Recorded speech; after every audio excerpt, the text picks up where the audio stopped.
الحمد لله وحده والصلاة والسلام على من لا نبي بعده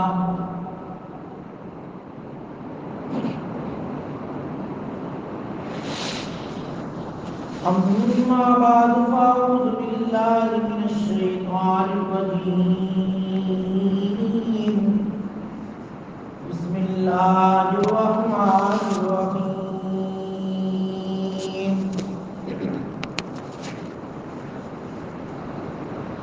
إنك لعلى خلق عظيم. وقال الله تبارك وتعالى في مقام آخر خذ العفو وأمر بالعرف وأعرض عن الجاهلين. وعن أبي ذر رضي الله تعالى عنه قال قال رسول الله صلى الله عليه وسلم اتق الله حيثما كنت وأتبع السيئة الحسنة تمحها وخالق الناس بخلق حسن. رواه الترمذي. أو كما قال النبي صلى الله عليه وسلم صدق الله مولانا العظيم وصدق رسوله النبي الأمي الكريم ونحن على ذلك من الشاهدين والشاكرين والحمد لله رب العالمين. سلام على خير الأنام وسيدي حبيبي إله العالمين محمد بشير نذير هاشمي مكرم عطوف رؤوف من يسمى بأحمد.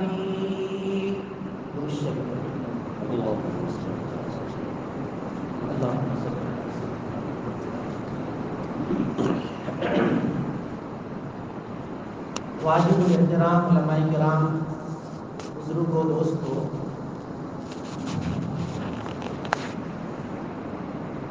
سرکار دو عالم صلی اللہ علیہ وسلم کی پیاری جو 3 نصیحتیں تھیں،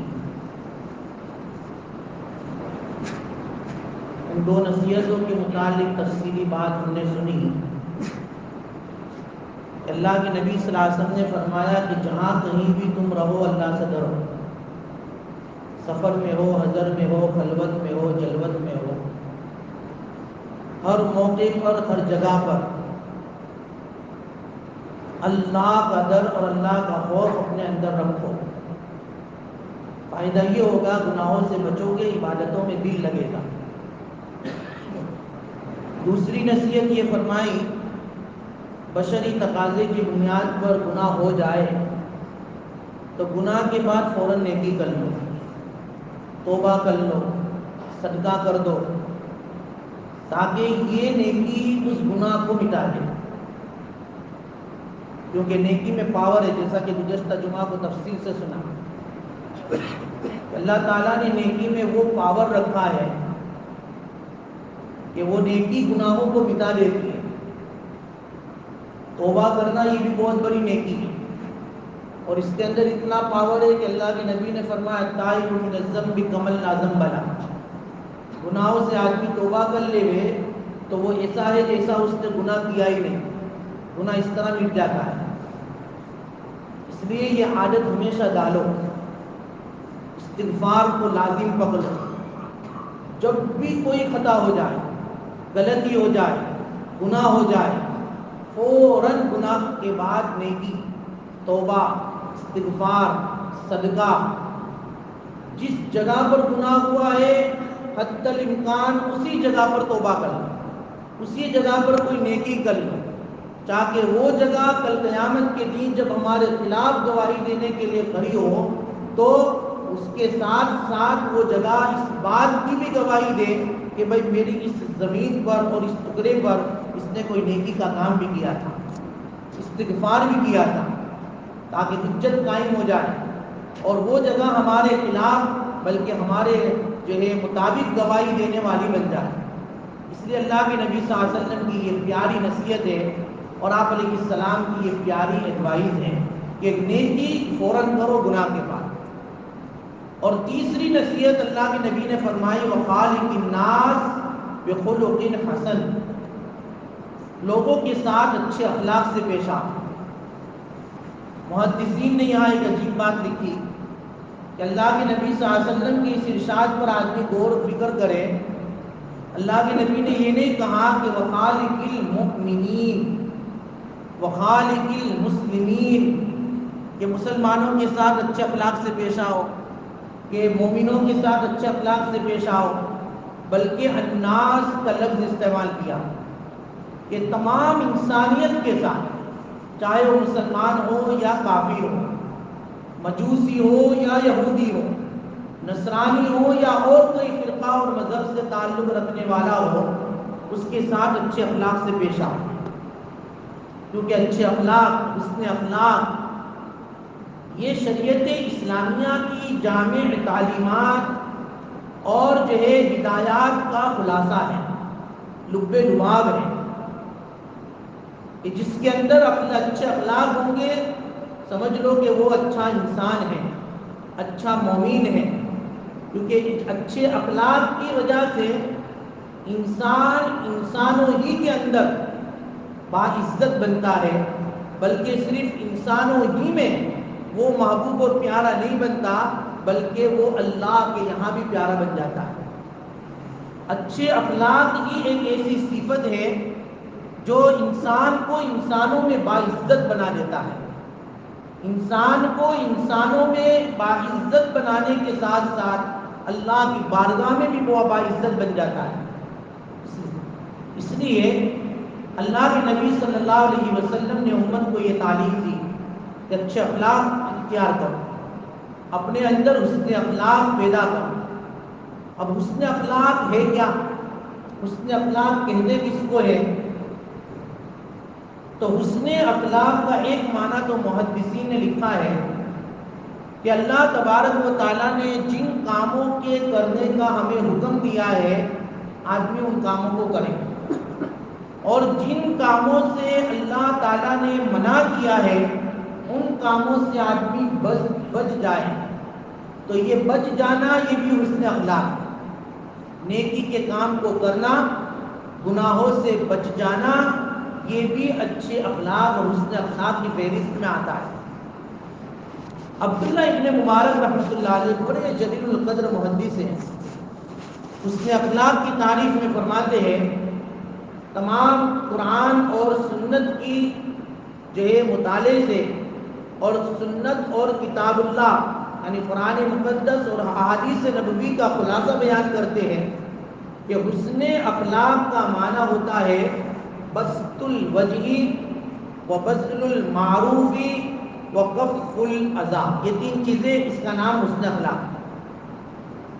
پہلی چیز وہ فرمائے کہ بسط الوجہ، آدمی کسی بھی انسان سے ملاقات کرے، ملاقات کے وقت اس کے چہرے کے اوپر جو ہے خوشی ہو، چہرے کے اوپر بشاشت ہو، چہرے کے اوپر جو ہے خوشی کے آثار نمایاں اور ظاہر ہو۔ یہ نہیں کہ چہرہ بالکل جو ہے وہ اتریلی کڑی کی طرح ہو، جیسے کہ بعض لوگوں کے چہرے دیکھ کر ہی آدمی بیمار نہ ہو تب بھی بیماری کے آثار سب شروع ہو جاتے ہیں، اس کے چہرے کو دیکھ کر ہی آدمی کے اندر بے چینی پیدا ہو جاتی ہے۔ اور بعض لوگوں کے چہرے ہی اتنے خوشنما ہوتے ہیں کہ اس کے چہرے کو دیکھ کر آدمی بہت ساری غموں اور پریشانیوں کو بھول جاتا ہے۔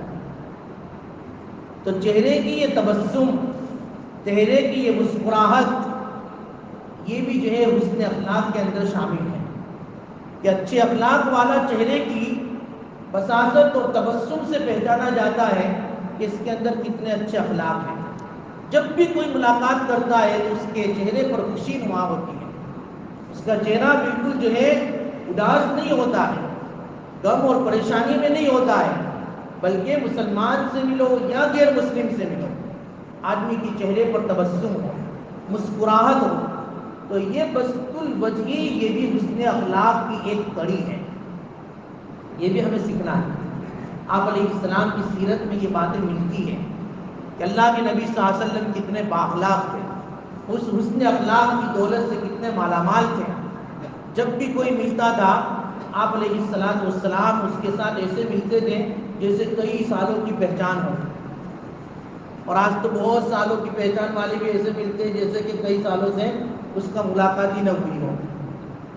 آدمی کے ہاؤ بھاؤ اور چہرے کی جو ہے یہ غنودگی اور چہرے کی اس طرح کی پریشانی آدمی کو بہت زیادہ تکلیف دہ ہوتی ہے. اور چہرے کی تبسم اور مسکراہٹ آدمی کے اندر بہت ساری امنگیں پیدا کر دیتی ہے.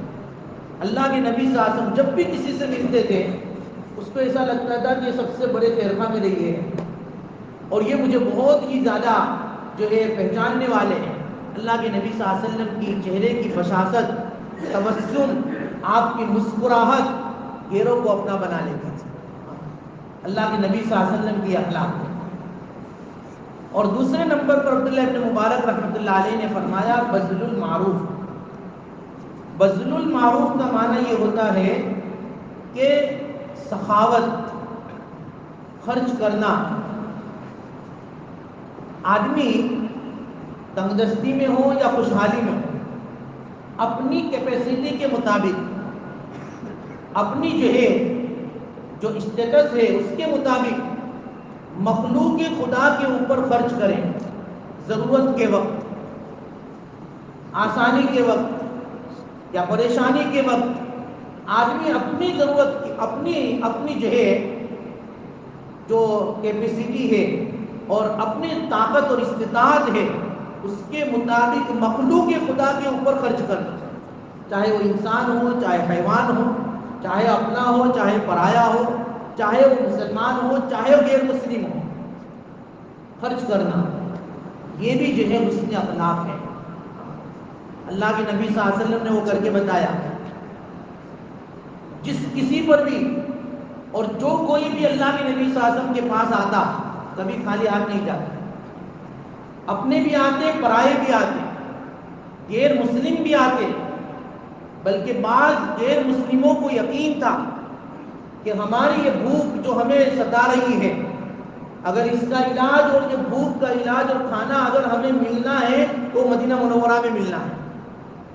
اس لیے بھوکے کی حالت میں کافر، غیر مشرک، غیر مسلم بھی آپ علیہ السلام کی بارگاہ میں مدینہ منورہ میں اس غرض سے آتے تھے کہ یہاں ہماری حاجت پوری ہو جائے.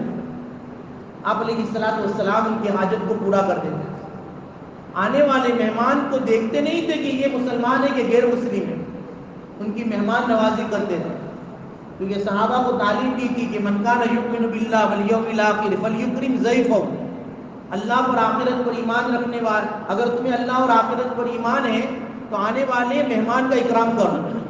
یہ نہیں کہ مسلمان کا اکرام کرو، جو بھی مہمان، کوئی بھی مہمان، ان مہمانوں کا اکرام کرنا یہ جو ہے ایمان کی علامت بتایا ہے کہ مومن تو مہمان کا اکرام کرنے والا ہوتا ہے. مومن تو آنے والے مہمان کو دیکھ کر خوش ہوتا ہے. مومن تو آنے والے مہمان کو دیکھ کر اس کے اندر ایک جذبہ اور ایک خدمت کا جذبہ پیدا ہو جاتا ہے کہ مہمان آیا ہے، یہ میرے گھر میں رحمت و برکتوں کو لے کر آیا اور اس کے آنے پر میرے رزق میں، میرے گھر میں بہت ساری برکتیں آئے گی اور یہ جب جائے گا بہت ساری بلاؤں کو لے کر جائے گا. یہ حدیث ہے. اور آپ علیہ الصلوۃ والسلام نے اس کی ترغیب دی ہے کہ آنے والا مہمان کتنی برکتوں کو لے کر آتا ہے اور تمہیں نہیں معلوم، اور جب وہ جاتا ہے تو تمہارے گھر کی کتنی بلائیں، مصیبتیں، پریشانیوں کو لے کر جاتا ہے. اس کے آنے پر برکتیں آتی ہیں، جانے پر بلائیں جاتی ہیں. جب یہ فضیلتیں اللہ کے نبی نے بتائی تو صحابہ خود بھوکے رہتے تھے اور مہمانوں کا پیٹ بھرتے تھے، کیونکہ ان کو معلوم تھا کہ مہمانوں کے اکرام پر کیا ملنا ہے. اللہ تعالیٰ یہ سبق ہمیں بھی واپس یاد دلا دے اور اس پر عمل کی ہمیں توفیق عطا فرمائے. ورنہ دن بدن جو ہے آج کل ہم گھروں کے اندر بلکہ ہمارے اندر یہ جذبے جو ہے وہ ختم ہوتے جا رہے ہیں. ہم اپنی مستورات کو یہ فضیلتیں بتائیں تاکہ مستورات ہر جو ہے 2 دن میں جو ہے ہفتے میں 10 دن میں مہینے میں کہے کہ بھئی کوئی مہمان نہیں آیا، کیا بات ہے، وہ لے کر جو ہے خود مہمانوں کی تم کو تشکیل کرے. نہ یہ کہ تم ان کو کہو تو کہتے کہتے بھی ڈر لگے کہ بھئی کیا ہوگا، کہیں گے تو پھر پاور کہاں جائے گا. جب گھروں میں تعلیم ہوگی، اور گھروں کے اندر جو ہے اپنی مستورات کو ان تمام فضائل کا علم ہوگا تو پھر ہمارے گھروں کے اندر مہمانوں کی آمد پر خوشی کا اظہار ہوگا. تو بہرحال اللہ کے نبی صلی اللہ علیہ وسلم کی عادت مبارکہ یہ تھی کہ آپ خرچ کرتے تھے، غیروں پر بھی اپنوں پر بھی. اور یہ خرچ کرنا یہ بھی حسن اخلاق کی ایک کڑی ہے. چہرے پر بساست ہو اور ہاتھوں میں سخاوت ہو، یہ اخلاق کی کیا ہے؟ کڑی ہے. اور تیسری بات عبداللہ بن مبارک رحمۃ اللہ علیہ نے فرمائی کف الاذی، تکلیف، پریشانی، ایذا، اس سے اپنے آپ کو بچانا، روکنا. ہر آدمی یہ سوچے کہ میری ذات سے کسی کو تکلیف نہ ہو، بس میری ذات سے کسی کو بھی تکلیف نہ ہو، مسلمان کو بھی نہیں، غیر مسلم کو بھی نہیں، اپنے گھر والوں کو بھی نہیں، اپنے پڑوسیوں کو بھی نہیں. چاہے وہ میرے گھر کا پڑوسی ہو، چاہے میری دکان کا پڑوسی ہو، یا سفر میں میرے ساتھ میں بیٹھنے والا میرا پڑوسی ہو، میری حرکتوں سے، میری باتوں سے، میری زبان سے کسی کو تکلیف نہ ہو. اور اگر کسی کی طرف سے کوئی تکلیف آئے تو اس کو برداشت کرے. یہ بھی اخلاق حسن اخلاق کی یہ بھی ایک کڑی ہے. تکلیف تو پہنچانی ہی نہیں ہے، لیکن اگر کسی کی طرف سے تکلیف آئے تو اس پر صبر کرنا. یہ بھی جو ایک عجیب و غریب تعلیمات ہے شریعت مطہرہ کی، جو بظاہر آدمی کو بہت ہی مشکل نظر آتی ہے، لیکن جب آدمی اس پر عمل کرتا ہے تو اس کی زندگی گزارنے کا مزہ ہی کچھ اور ہوتا ہے. اللہ ہمیں سمجھا دے. تو بہرحال اخلاق حسنہ یہ زبردست جو ہے طاقت ہے، پاور ہے. اور یہ ایسی جو ہے عمل ہے کہ جس عمل پر دنیا میں بھی آدمی راج کرتا ہے اور آخرت میں بھی اللہ تعالیٰ اس کو بہت بلند درجے عطا فرمائیں گے. کہ حسن اخلاق ملک خدا کا راز ہے. شاعر کہتا ہے، عجیب و غریب اشعار میں شاعر جو ہے نا ایسی باتیں بتا دیتے ہیں کہ آدمی جھوم جاتا ہے. کہ حسن اخلاق ملک خدا کا تاج ہے، وہ جس کے سر پہ ہر جگہ اس کا راج ہے. جس کے سر پر حسن اخلاق ہے وہ ہر جگہ جائے گا تو وہ راج کرے گا، کیونکہ اس کے پاس حسن اخلاق کی دولت ہے. حسن اخلاق ایسا پاورفل عمل ہے جو دنیا میں بھی آدمی کو بادشاہ بنا دیتا ہے اور آخرت میں بھی بڑے درجے کو جو ہے پانے کا سبب بن جاتا ہے. اسی لیے حدیث میں آتا ہے کہ دو آدمی کو اللہ کی بارگاہ میں لایا جائے گا، یہ مثال کے طور پر. اب وہ دونوں آدمی کے نیک اعمال دونوں برابر ہوں گے. دونوں نے برابر نمازیں بھی پڑھی ہوگی، دونوں نے برابر روزے بھی رکھے ہوں گے، دونوں نے برابر زکاتیں بھی دی ہوگی، حج بھی کیا ہوگا. بہرحال ہر نیک عمل دونوں کے ایکول. دیکھو دونوں کے اعمال صالحہ بالکل برابر. زندگی کی ساری نمازیں بھی، روزے بھی، حج بھی، زکات بھی، خیرات بھی، سارے نیک اعمال دونوں کے برابر. دونوں کے لیے جنت کا فیصلہ. ایک آدمی کو بھی اس کو بھی جنت میں اور اس کو بھی جنت میں. لیکن ایک آدمی کو جنت کا نیچا درجہ ملے گا، ایک آدمی کو جنت کا اعلیٰ اور بالا درجہ ملے گا. اور ان دونوں کے درمیان جنت کے اعتبار سے جو فرق ہوگا، اللہ کے نبی صلی اللہ علیہ وسلم نے فرمایا وہ اتنا ہوگا جتنا زمین اور آسمان کے درمیان کا ڈسٹنس ہے. زمین اور آسمان کے درمیان کتنا فاصلہ ہے. تو جنت اس کو بھی ملی ہے، جنت اس کو بھی ملی ہے، لیکن جنت کا ایک درجہ جو نیچے والا ہے وہ اس کو ملا ہے اور جنت کا ایک اوپر والا درجہ ہے اس کو ملا ہے. اب دونوں کے ڈسٹنس کی ریزن اور وجہ پوچھی جائے گی کہ بھئی اعمال تو برابر تھے، اب دونوں کے اندر اتنا بڑا تفاوت کیوں ہو گیا؟ اللہ کے نبی صلی اللہ علیہ وسلم نے فرمایا کہ معلوم ہے یہ دونوں کے درمیان تفاوت کیوں ہوا؟ دونوں عبادت گزار تو تھے، لیکن ایک با اخلاق تھا، ایک بد اخلاق تھا. اس کے اندر اخلاق کی کمی تھی، اس کے اندر اخلاق کی جو ہے ایک صفت نمایاں تھی. اس اخلاق نے اس کو بہت اونچا درجہ دے دیا اور اس اخلاق کے نہ ہونے کی وجہ سے وہ نیچے رہ گیا. جنت میں تو بہرحال دونوں گئے عبادت کی بنیاد پر، لیکن اخلاق کی اس صفت کے نہ ہونے کی بنیاد پر وہ درجات میں جو ہے وہ پیچھے رہتے ہیں۔ اس لیے ہم عبادت کرتے ہیں، نمازیں پڑھتے ہیں، زکاتیں بھی دیتے ہیں، حج بھی کرتے ہیں، خیرات بھی کرتے ہیں، لوگوں کی ضرورتیں بھی پوری کرتے ہیں، لیکن کیا ہمارے اندر اخلاق ہے؟ ہم کسی سے ملتے ہیں تو چہرے پر مسکراہٹ ہوتی ہے، جو اتریلی گری کا جو ہے وہ نمونہ ہوتا ہے وہ لے کے سخاوت ہمارے اندر ہے۔ سخاوت کا مطلب یہ ہے کہ آدمی جو فرائض ہے وہ ادا کرے، وہ نہیں، فرائض کے ساتھ ساتھ جو نوافل ہے، بھائی حج زکوٰۃ دے دینا یہ سخاوت نہیں، یہ تو فرض ہے، لیکن سخاوت کا مطلب یہ ہوتا ہے کہ آدمی ضرور فرض کے علاوہ جو نوافل ہے ان کے اندر اتنا آگے آگے رہے کہ بھائی ہر ایک کے دل میں یہ بات ہو کہ نہیں بھائی میری ضرورت ہے، میں اس کے پاس جاؤں گا، میری ضرورت پوری ہو جائے، یہ کبھی نہ نہیں کرے گا۔ ایک جو ہے ایسا جذبہ ہمارے اندر پیدا اللہ نے ہمیں دیا ہے تو اس کے مطابق ایسا خرچ کرنے کا جذبہ بھی ہمارے اندر ہونا چاہیے۔ یہ بھی حسن اخلاق کی ایک کڑی ہے۔ جیسے عبداللہ ابن مبارک کی میں نے تینوں باتیں بتائی کہ بسط الوجہ بھی ہونا چاہیے، بذل المعروف بھی ہونا چاہیے، اور کف الاذی، ہماری ذات سے کسی کو تکلیف نہ ہو، ہماری زبان سے کسی کو تکلیف نہ ہو۔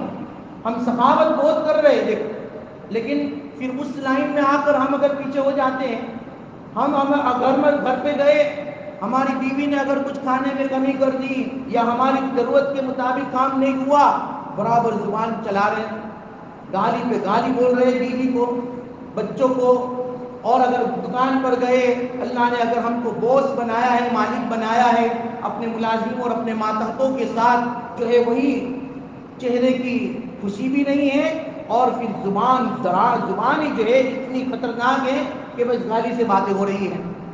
تو یہ ساری چیزیں اخلاق کو بگاڑتی ہیں، ہمارے اعمال کو جو ہے خراب کرتی ہے۔ اس کے اندر بھی ہمیں کنٹرول کرنا چاہیے۔ اللہ نے عہدہ دیا، مقام دیا ہے، اس مقام میں تواضع ہونا چاہیے، علم ہونا چاہیے۔ ایسے موقع پر شیطان بھی ہمارے ساتھ ہوتا ہے تو اس موقع پر آدمی اپنے آپ پر کنٹرول کر لے، اور پھر جو ہے اپنی زبان کو بھی لگام دے دے، کیونکہ بھائی مسلمان کو گالی دینا یہ تو فسق ہے۔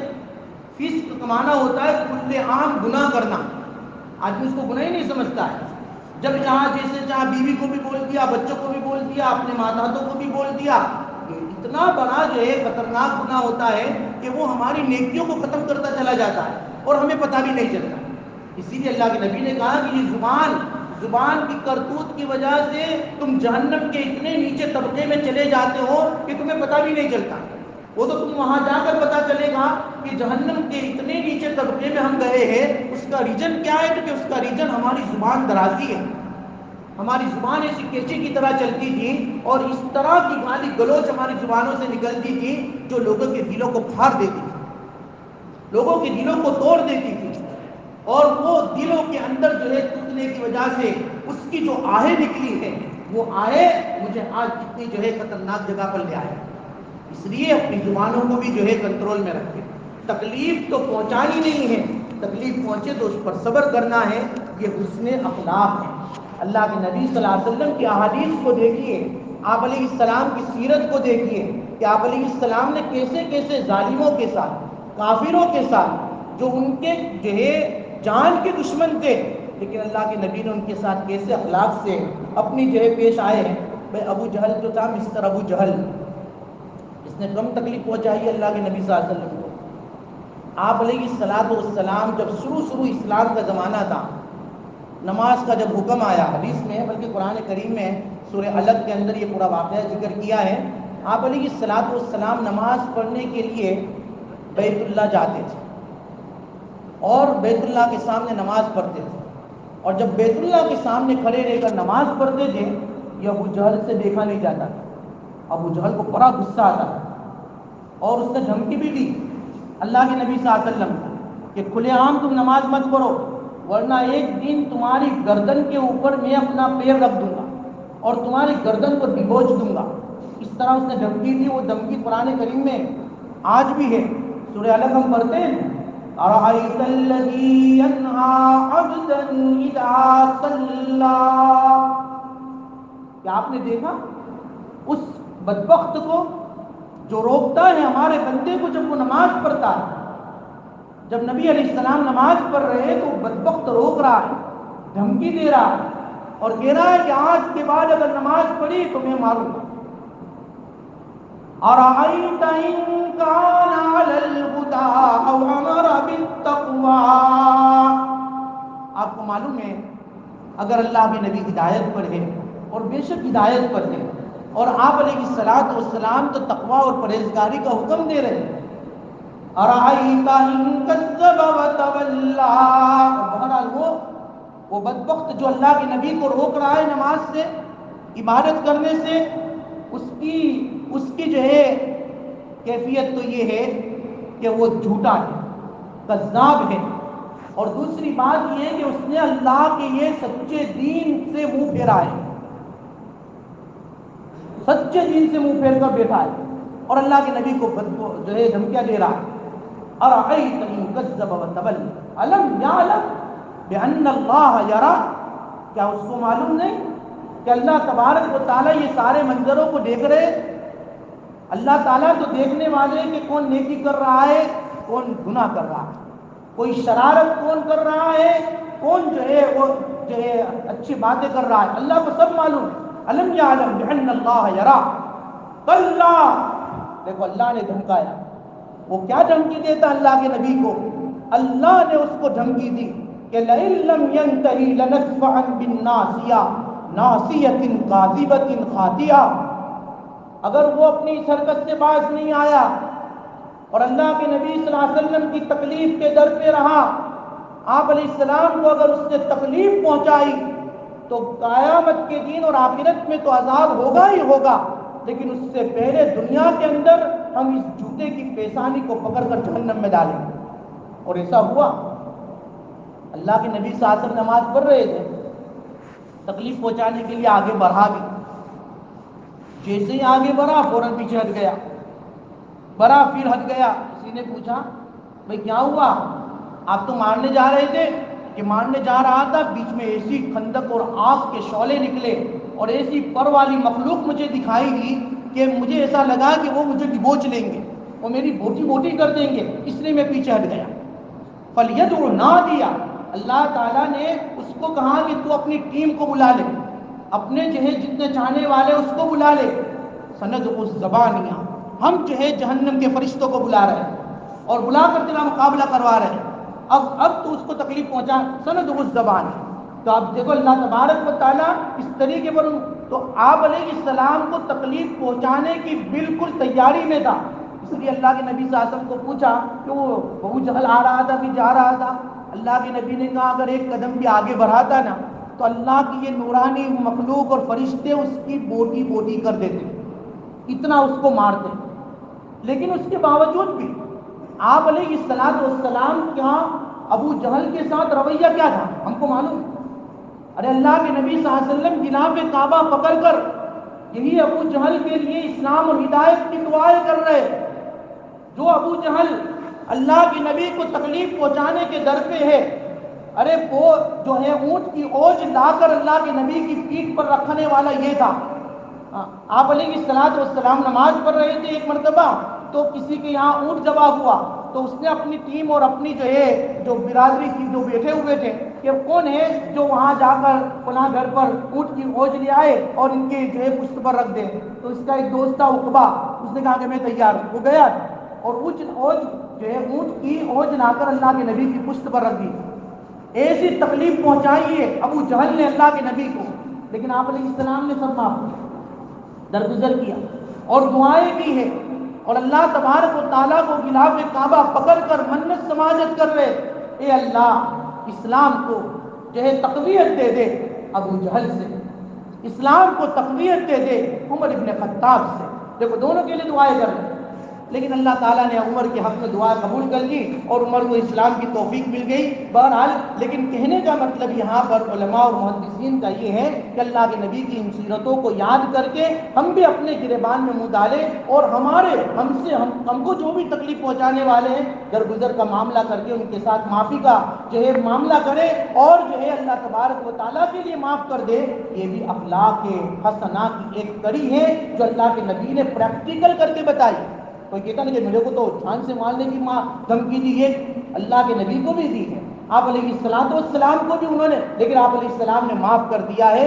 یہ بھی اخلاق حسنہ کی ایک کڑی ہے۔ تو بہرحال اخلاق حسنہ ملک خدا کا تاج ہے، وہ جس کے سر پہ ہر جگہ اس کا راج ہے۔ اللہ تبارک و تعالیٰ حسن اخلاق کی دولت سے ہمیں مالا مال فرمائے، اور آپ علیہ السلام کی اس نصیحت پر ہم تمام کو عمل کرنے کی توفیق عطا فرمائے۔ آمین۔ باقر دعوانا الحمدللہ۔